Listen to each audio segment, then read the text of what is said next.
I ask Arun to define both those, but this is the book. It's not even out yet. Wait, come closer. Yeah. Don't be All far. right. And I want you to talk about what it's about and why you wrote it. And I really want to drill down on these notions of employment and crowd-based capitalism. I don't know if you want to hold it, or shall I clutch it to my chest, or put it over here? I've held it more You've than held you it already? have, so. Okay. So why did you write a book called The Sharing Economy, and what is it about? Well, we have about 45 minutes for me to answer this question, right? I mean, like, why did I write the book and what it's about? So my motivation was that about 5 years ago, I started to notice sort of new market-based business models that were interesting, that were reminiscent of some of the changes that I had seen a decade before in the digital industries, where some digital transformation had been disruptive to the distribution of music, the distribution of publishing, except that they were happening in sort of physical world industries that I normally didn't associate with digital disruption. Like, for example? Short-term accommodation, point-to-point transportation, automobiles. And, as you know, I sort of study how digital technologies change things, and this seemed to be sort of a change that was underway. And so I started to study these platforms. I wrote the book because I had spent a lot of time thinking about and sort of coming up with some ideas for how this is going to reshape the economy, how it represents a new model of organizing economic activity, sort of part of a continuum of change that we've seen over the last 30 years engendered by digital technology. And I sort of had already done all the research when I decided to write the book, so it was relatively easy. Well, that's a good situation to be in. But when you say crowd-based capitalism, what are you referring to? And I'm going to drill down on it because it's relevant to a later discussion. Absolutely. So you might notice that I didn't call the book crowd-based capitalism. I called it the sharing economy. The sharing economy is sort of the umbrella that defines what I think is more precisely defined as crowd-based capitalism. But I use sharing economy because it maximizes the number of people who know what I'm talking about. Good marketing. Well, I mean, I'm an academic, but I do what I can. You can't fight the terminological city hall, so to speak. See, if I was a really sophisticated consultant, I would be sort of taking the term crowd-based capitalism and making it the term, right? But I'm an academic, so I sort of borrow what is already popular. But why crowd-based capitalism? Well,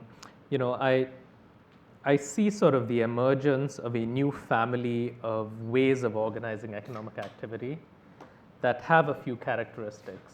One of these characteristics is that there are entities, largely platforms, that are harnessing resources from a crowd of people rather than accumulating those resources themselves for dedicated use.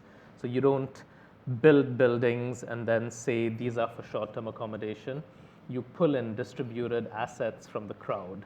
You do the same thing with capital, you do the same thing with labor. So that's the crowd-based. However, the transactions that take place after that are between individuals mediated by a platform. And these are more market-based, and they're certainly not sharing, they are capitalist. There are prices and there's sort of terms of service, and people are paying for a good or a service. That's where the capitalism comes from. What it seems to do is that it increases the efficiency with which we use assets, we use capital, we use labor. It blurs the lines between personal and professional in the provision of commercial services. And so we're used to doing a lot of the things associated with the sharing economy for our own purposes, right? I mean, we give people rides to the airport, we lend our apartments to friends, we have house guests over, we have people over for dinner, many of us have lent a friend money. These all fell under the personal umbrella. And then on the professional side, you had restaurateurs, you had taxi drivers, you had people who ran hotels, bed and breakfast, you had banks. Right now, with these platforms that are tapping into the crowd and creating this peer-to-peer exchange, the idea of hosting someone in your home is no longer a personal activity, it's become commercial, but it's not being practiced by professionals. And the reason why I'm dwelling on this point of the blurring of lines between personal and professional is because it's central to what it's going to mean to have a job in the future, and it's central to why there's so much regulatory sort of conflict surrounding these sharing economy platforms like Uber and Airbnb. So obviously Uber and Airbnb are case, A and B of this transformation, but when you think about it longer term and using a phrase like crowd-based capitalism, which is a very loaded term and actually evokes questions that I may ask Rana about in a few minutes and also may come up on our conversation with Dave Morgan and Carolyn Everson of Facebook, do you think that we're headed as a result towards a fundamentally fairer economy in which participation at the macro level is broader and where the crowd, so to speak, citizens are more empowered? Is that an implicit part of that in your mind? Well, let's say it's an aspirational part of it in the following sense. I mean, the fundamentals of crowd-based capitalism, of the sharing economy, are well suited for a redistribution of the returns of greater inequality, of greater equality, of lowered inequality, of a sort of a larger fraction of people actually sort of owning pieces of the economy. Right. So where you've got 2 million Airbnb hosts and they each own a tiny business. They don't just own the space, they may not even own the space, but they've sort of created the business capabilities that are involved in providing a small slice of the world's short-term accommodation. And this kind of decentralizing of ownership is going to lower inequality in the long run because it expands the number of people who own the capital that sort of grows faster than the labor. Right. And so the potential is there, and that's sort of the empowered entrepreneur's narrative.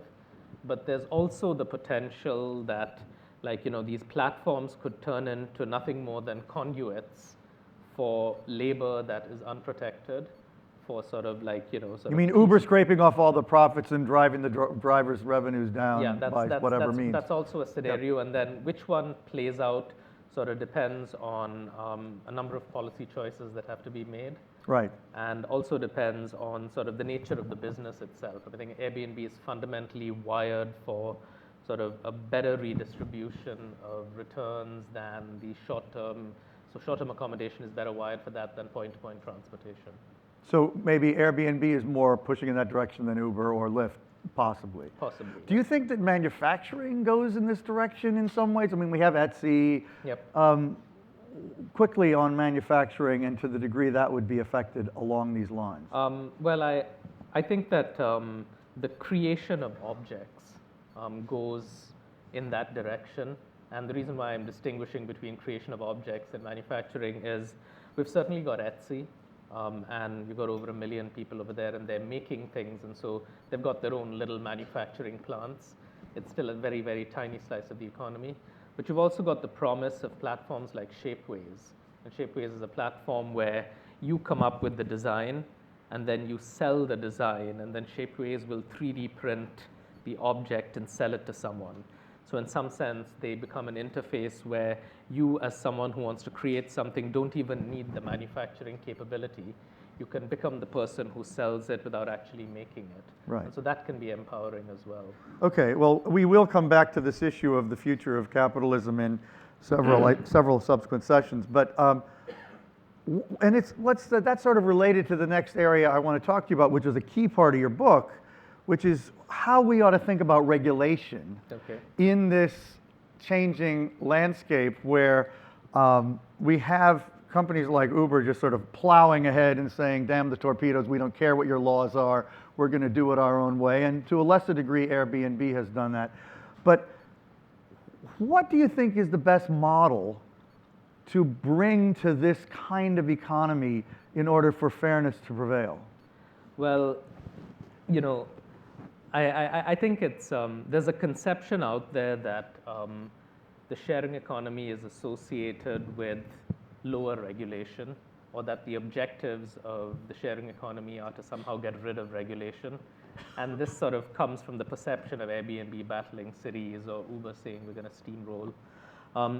But what I actually see is that as we move towards this crowd-based capitalism model, we're going to end up in an economy with more regulation rather than less. It's just that what we think of as regulation is going to change, and the people who are doing the regulation, the stakeholders involved in doing the actual regulation, will also change. So let's start with sort of that second point, which is we often think of regulation, or we customarily think of regulation as something that the government does. It's like the role of the government, right? But we have a long history of other entities doing regulation. You've got trade organizations, you've got things like the American Medical Association, self-regulatory organizations, medieval guilds. They sort of set rules and then they enforce them for their communities of providers. And so if you think about what's the right distribution of regulatory responsibility in the sharing economy, you start to realize that there's a new set of intermediaries that have been created in businesses where there wasn't intermediation in the past. So we needed taxi regulations 25 years ago, otherwise you wouldn't feel safe driving, sort of like in getting into a taxi. Now you've got Uber and Lyft sitting in the middle. So it seems natural to say, well, what are the responsibilities that we used to delegate to the Taxi and Limousine Commission that Uber and Lyft can now take on themselves? And what are the things that we should sort of tell them to do, and what are the things that we should let them figure out on their own? And one of the things that I think is a good guiding principle for some of this sort of regulatory delegation is delegating responsibility judiciously to the person who holds the data. And so I'll give you an example to sort of, there are 2 or 3 examples, but the simplest example is Airbnb and hotel taxes. And so there are many cities that would like Airbnb hosts to register with the city so that they can collect hotel taxes from them. There are some cities that tell Airbnb, listen, why don't you just collect the taxes and then give them to me? Maybe sort of subject yourself to an audit so that we know that you're doing an accurate job. So to me, that's an example of delegating the responsibility to the party. And that's working successfully in some cities now. That's working successfully in some cities now. Sort of a more involved example would be, for example, there's a perception in New York City that it's hard to get a taxi cab, it's hard to hail a taxi cab for people of certain ethnicities. And there are laws against this, and yet it's very hard to enforce them. Now, let's say we delegated that responsibility to Uber and Lyft, and we said that, you're responsible for giving us evidence that you are trying to deter this kind of behavior. What we might end up seeing happen is the invention of data-driven solutions, like the kinds of solutions that have come up over the last 20 years in deterring credit card fraud. There's a pattern of behavior that is displayed that somehow doesn't seem consistent with someone who's behaving right. And the credit card companies themselves typically execute and enforce that more or less. Yeah, they do that. And so that's sort of I think of that as data-driven delegation, and there'll be many situations where that is better than telling the platform, hand over the data to the government. But at some point, the government has to oversee or check in on that process, presumably, right? Absolutely. I mean, you gave a great example to me of YouTube is an analogous situation. Just quickly explain that one. Oh, absolutely. So, I mean, if you, one of the earliest examples to me of data-driven delegation is how YouTube regulates video content on its platform.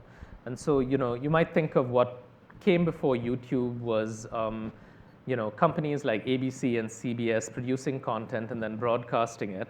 And so in that world, a government regulator sort of setting standards and enforcing them made sense. Whereas in YouTube's world, where you've got sort of thousands of videos being uploaded every minute, there's such a wide variety of different things that could be unacceptable or could go wrong.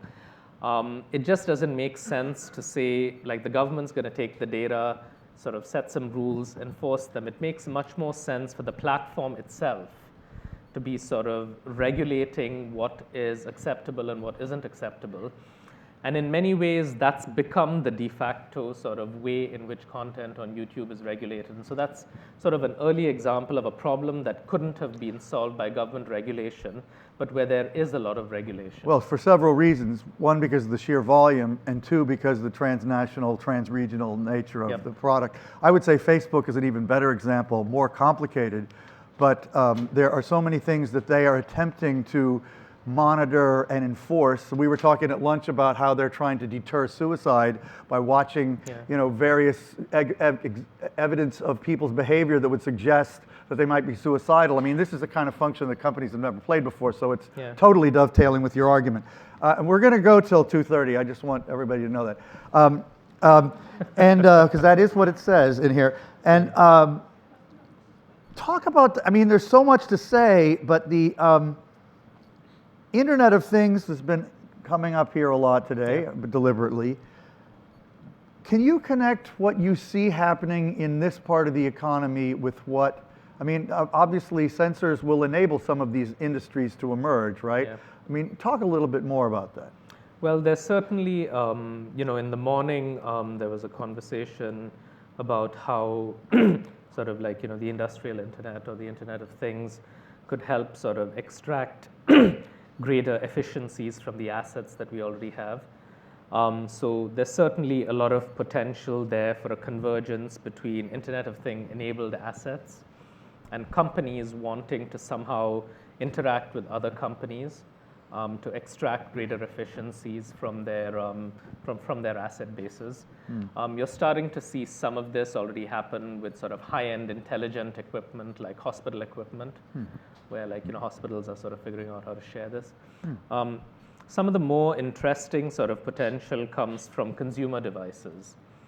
And so to me, it seems like, if a device is intelligent, meaning that if a physical device is location aware, if it's usage aware, and if it can call on a drone network to transport itself, then the potential for peer-to-peer exchange temporarily, like, I want to borrow your power saw. That's an extreme example, but keep going, yeah. Well, that's sort of the power saw on the drone, that's like that's a scenario that I hope it's sort of not like, operating, but yes, I know, it heightens the dangers of drones sort of like even more. But what it means is that a physical device sort of becomes like an iTunes file in some sense. Right? Nice. I mean, it means that you can sort of, it can be rented and then it can be, it will be physically returned. That's a good line. But you can sort of call it on demand. It sort of comes to you. It knows how much it's being used and then it gets returned. And so the potential for peer-to-peer rental starts to expand a lot as sort of the consumer Internet of Things becomes more of a reality. Okay, so just one last big question. We're all concerned about productivity and growth in the American economy. But one of the things that another business professor and an economist that's a friend of Techonomy's, Eric Brynjolfsson, has gotten quite excited about is the potential, the role of free goods in the economy and their undermeasured nature, and the fact that people are getting a lot of value that isn't showing up in the economic statistics. And what you talk about suggests that we could have a lot less physical production with a lot more usage. It actually might result in a lot lower, quote unquote, economic growth defined in classic GNP terms, right? What do you think do you think that this is going to mean that we could actually have less? I mean, there's a lot of questions in there about how much work is needed in terms of to generate the wealth to have the same level of experience, and whether we ought to be worried about growth in the economy. I guess the macro question is, do you think that you're seeing in your study of this a sort of alternate growth model for the entire economy that we simply aren't seeing really measured or even widely observed yet? Yep, I mean, there's a lot of questions in there. 30 seconds. Yeah, well, fundamentally, I think that as we move towards these new models of organizing economic activity, the sort of the sharing economy models, the measurement challenges that have been highlighted by Eric get exacerbated. and GDP becomes less and less of a reliable measure of economic well-being. I think sort of more saliently, equality in income or equality in wealth also starts to become less and less of a good measure of inequality, because you may sort of see an equalizing effect in access to sort of a standard of living or a quality of living without seeing comparable changes in the income or the wealth distribution. And we may sort of conclude that inequality is increasing when in fact sort of quality of life equality is actually going up. Yeah. We can get hold of it all without buying it, and that means a lot of weird things, including even getting hold of a Tesla for the afternoon using these kinds of systems. There are lots of people who, like, well, one of the platforms that I've studied a lot is Getaround. It's a peer-to-peer car rental platform. And, you know, there are many Getaround drive sort of providers of vehicles who wouldn't otherwise be able to afford a Tesla. They buy the Tesla because they can now sort of monetize it on the platform. They can rent it out when they're not using it. And so they are sort of generating an income stream there, but they're also owning and driving a car that they otherwise wouldn't be able to afford. And this does show up in the GDP numbers, but this is an example of sort of the elevation of sort of the quality of living for people potentially below median income that can't come from the sharing economy. So we definitely, and you know, I talk about this a bit in the book, that you know, we definitely need to redefine how we measure economic growth. But that having been said, the fundamentals of crowd-based capitalism also do point to many sort of factors that will drive economic growth as defined in traditional metrics as well. In a very healthy way. Yeah, in a healthy way. Like, quickly give one example, then we got to move to something else, but I'm going to keep you up here. Okay, so there are two things. One is that if we increase the efficiency with which we're using assets, in the long run, this will increase total factor productivity. And as we increase the variety of things that people have available to them, an increase in variety increases consumption, and that grows the economy. That's interesting. Okay, so you stay here. Now we're going to go to room-wide conversation, and we could start with any comments or questions for Arun. I'm going to stand up, though, because I want to symbolize that we can talk about anything that you've heard that we haven't touched on. Should I stand up as well? Well, you could if you want, whatever you want. I feel it's... Why don't all of you guys stand up as well? I'm just saying, it's not only about your talk, but I want you to stay up here because we didn't really get to do Q&A with you. Yeah. But I mean, we've heard a number of sessions now about cities. We heard about Montessori schools with kids with the sensors in their feet. And honestly, one thing that I keep hearing throughout this day, and it was not overt in your talk, but it's sort of implicit, is this continuing measurement of behavior and the monitoring of individuals and the privacy jeopardy that potentially is implicit in all that. And certainly, I think, even though I thought the Montessori thing was great and the city's small business facilitation is great, and they did have to do that in such a way in order to make sure people didn't worry. And I'm sure there are plenty of experiments and non-experiments happening which aren't being done with such caution. So I'm just throwing out my own element here. But so who wants to say anything? Or ask Arun a question, please. Hi, Jonathan Hunnicky from the U.S. Council for International Business. Arun, I don't know if you were here in the morning, but we were blocked from coming in briefly by a horde of Verizon workers. I would imagine that unions in general are not thrilled about the whole concept of a sharing economy, as would a lot of people on the left, I think, as well, even though it does have its attractions from a consumer standpoint and to some extent from a provider standpoint as well. But I just wonder, did you speak, in researching for this book, did you speak with any unions or worker organizations or people who are concerned about workers' rights or anything like that? Is that something that's resonating with people as you did your research? Great question, yeah. Yeah, absolutely. Actually, last October, I spent a day at the White House at a conference. A typical worker. Yeah. There's a reason for sort of saying that I spent a day at the White House. I could just say full stop. I spent a day at the White House. No, what was your question again? Well, it was a conference on worker voice that the president had convened, and it was like a few people from tech, a few academics like me, but then everybody else were sort of union people, sort of like worker organizers. And I was there to sort of discuss and try and understand better the implications of the sharing economy for organized labor. Because if you think about a world in which providers are providing through platforms to other individuals, it seems naturally set up for like, collectives that emerge that are somehow sort of amplifying worker voice relative to a world in which you're a full-time employee, right? I mean, there's an independence implied here. More individual agency, that's for sure. Yeah. Absolutely. And see, I think what ended up sort of becoming clear was that today's unions, or at least last October's unions, didn't have objectives that were clearly aligned with this new generation of sharing economy providers, the freelance workforce. They're very much in the world of the full-time employee. And so what I think will happen is that we'll certainly, there's, until the forces of automation start to sort of make capital even more substitutable for labor, there's the potential for sort of worker power to increase and for sort of worker collectives to emerge, because we've already got a union that is sponsored by Uber for Uber drivers in New York. I mean, that may not sound like worker voice, but it's a start. There are cooperatives of taxi drivers that are forming that are trying to create their own platforms. And so, I think at least in the next 5 years, we will see a shift towards the creation of collectives that try to amplify worker voice.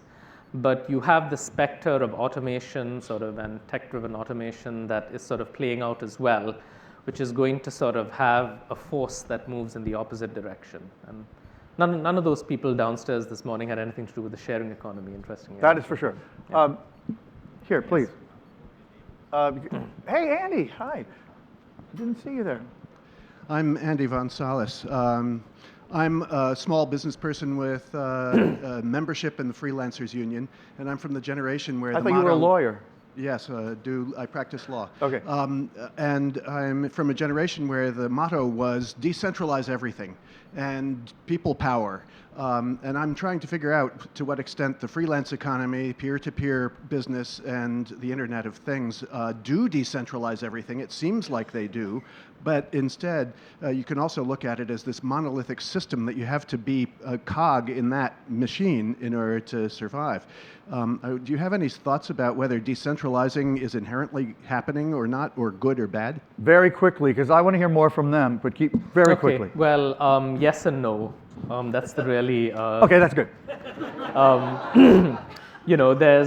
There are empowering, freelancer empowering aspects to these platforms. There are also aspects to the platforms like Amazon's Mechanical Turk, where you can sort of just be a cog in the wheel. Which future plays out will depend in large, actually, in part on sort of the speed with which freelancers form collectives like the Freelancers Union and sort of start to capture some more of the value that they're creating. But it'll also be sort of industry specific. I think it's much more likely that you'll see sort of empowering decentralization in manufacturing and accommodation than in point-to-point transportation. Dawn, something in your face made me think you had something interesting to say. Right there. I don't know if I should say it. Have you read... take the mic and say it anyway. Rushkoff's book? Whose book? Douglas Rushkoff's book on throwing rocks at the Google bus. Like we were reviewed together in some magazine. Yeah, and just as David pointed out, this all revolves around people. Doug's thing is, I'm on Team Human. Where's the human element, I guess, in this sharing economy? Everyone thinks, and it does appear that it's for individuals both on the convenience side and on the people who are providing a service. But like Douglas points out, I think there's something lost, or it seems like there could be something lost in people who actually want to connect with other people. See, I actually think it's exactly the opposite. There's so many different situations that are sharing economy related that I've encountered, whether it's finding accommodation, whether it's getting a ride with someone on Lyft where you sort of sit in the front seat, whether it's sort of lending money on Kiva, even sort of things like business loans on Funding Circle, where there's sort of a mix of market and gift in people's motivations. And I think that over the 20th century, this gift aspect of exchange, which used to be an important part of, which has been an important part of many cultures and used to be an important part of the US economy, sort of got progressively marginalized by the market model. And I think that we're reintegrating some of it into sort of everyday exchange through the sharing economy. There's sort of a yearning for human connection that a lot of people have. And you don't get it entirely by going to a site that is meant to sort of connect you with other human beings. But when a little bit of that human connection is integrated into your everyday economic activities, whether it's sort of like fist bumping the Lyft driver after you sort of get out, having a conversation with someone as you go to work, actually sort of feeling the intimacy of staying in someone's home when you stay in an Airbnb instead of a hotel. You want to know something interesting? In my book about Facebook, I talk about Mark Zuckerberg's interest in the potlatch, which is all about putting the community's assets all together, give what you can afford and take what you need. And he actually, at that time, 6 or 7 years ago, liked to talk about Facebook that way. I'd say probably today he'd have a hard time doing that.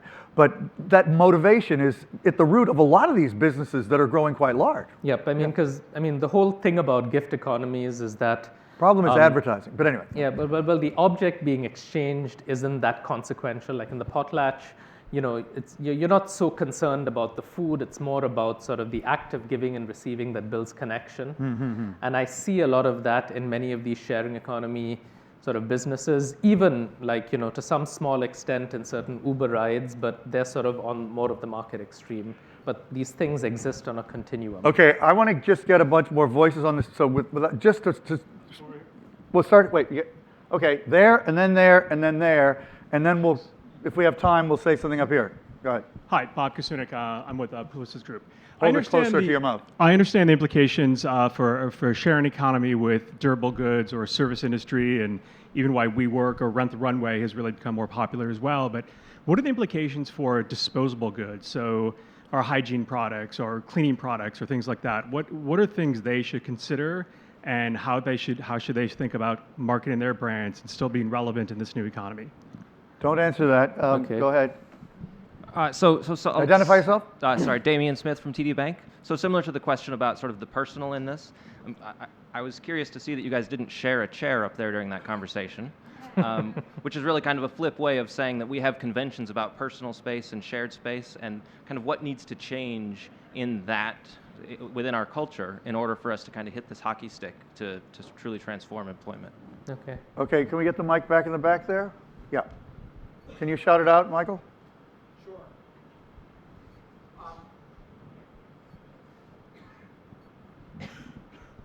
I'm very, based on those two questions and your response, I'm very curious about your notion of to what extent do you believe that a sharing economy creates more choices for people or fewer choices for people, and thus put the burden on people to decide what it is they really want, as opposed to, here are your 3 options, that's it. Michael Schrage from MIT. Okay.